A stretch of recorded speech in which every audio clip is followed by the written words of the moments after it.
Hi guys, welcome to a new set of videos. Today we're going to be talking about my general thoughts on something from the final season of Buffy that's always really bugged me. So, if you're familiar with Buffy, then you will know that in the end of the first season, Buffy dies. She temporarily dies. She drowns and is revived by CPR. That means that another Slayer is called in her place, inadvertently, accidentally. That's Kendra. And then Kendra dies, and Kendra is replaced by Faith.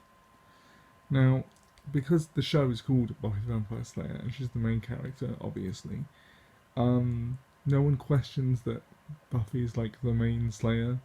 But in terms of the line of succession, Buffy's been replaced as the Slayer twice. Or not twice, 2 times over, and this even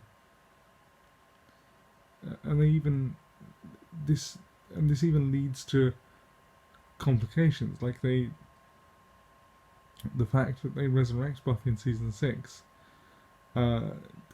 again because she dies twice, it causes all sorts of problems with the Slayer line for the final season. But one thing that no one ever talks about is the reason why there are no other Slayers called when Buffy dies at the end of season 5 is because at that point, by the time you get to season 5, and particularly when you get to the final season, season 7, Buffy is just a Slayer who happens to be still alive because of the weird circumstances of her death and resurrection. She's not the current Slayer. For a new Slayer to be called, Faith has to die. Faith is the current Slayer, the true Slayer of 2003 when the show ends. So the fact that in season 7, this is the thing that's always bugged me. This is me getting to the point.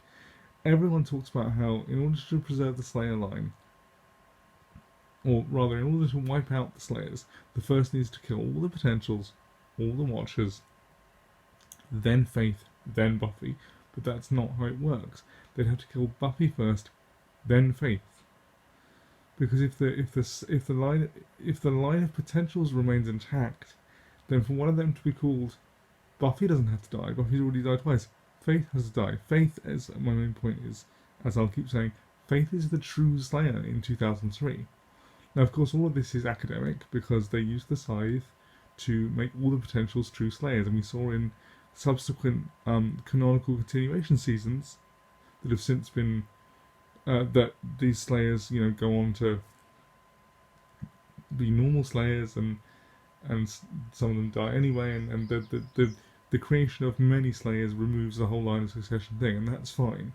And all of this has been rebooted anyway by the 2019 Boom comics, which I will be covering in another video. So that's the thing that's always really bugs me about Buffy the Vampire Slayer Season 7, is Faith is the true Slayer, not Buffy. Anyway, as I said, I'll be covering the 2019 Boom comics that reboot the continuity in another video soon, but this is the first in my series of Buffy Thoughts videos, and I hope you liked it. Okay, bye.